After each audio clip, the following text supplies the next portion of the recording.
So yun guys, dito tayo sa Pinyahan. Dito sa Pinyahan sa malapit sa amin. Sobrang init ka lang ng panahon. Kaya makikita mo mga pinya oh. Nagsidilita ng bunga.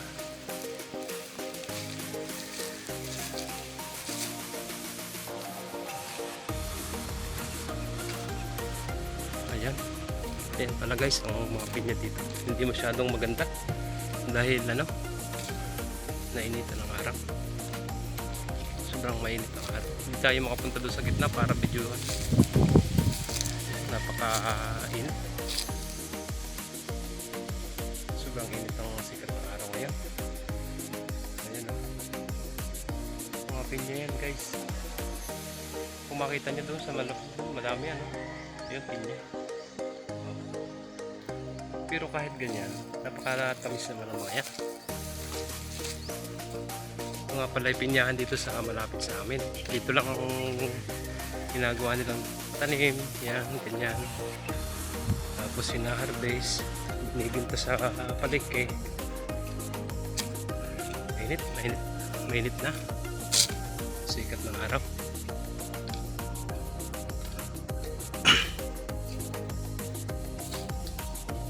Kung makita nyo guys, hindi ganun kadali ang magtanim ng pinya. Kasi mainit siya oh. Ayan, pupuntahan natin sa pating gitna. Mga pinyahan dito. Ayan, mukha naman may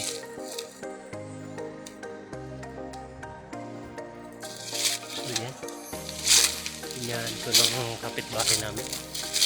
Makita na, napakadami pinya guys. Ayan, tuyo na siya. Sobrang init. Ayan.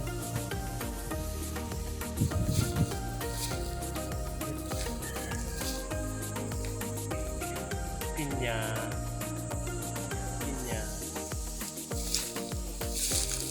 Kaya pala guys, kaya ganyan siya.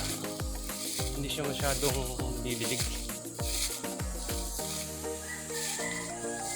Ay naman dito na sa malapit pero hindi tayo pwedeng kumuha niyan dahil nakakasawa na. Tingnan nyo guys, ay dami, kaya ilang linggo pa to pwede na itong ngunit lahat. Mainit siya, sakit sa binti pala ito.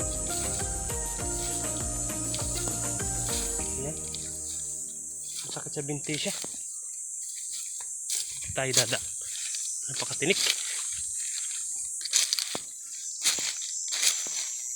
Ayan, ang daming pinya. Matamis ito.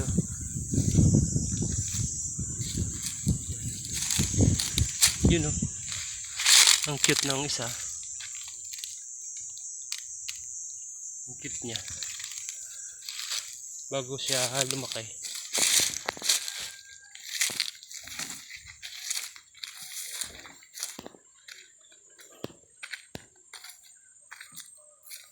Init na guys.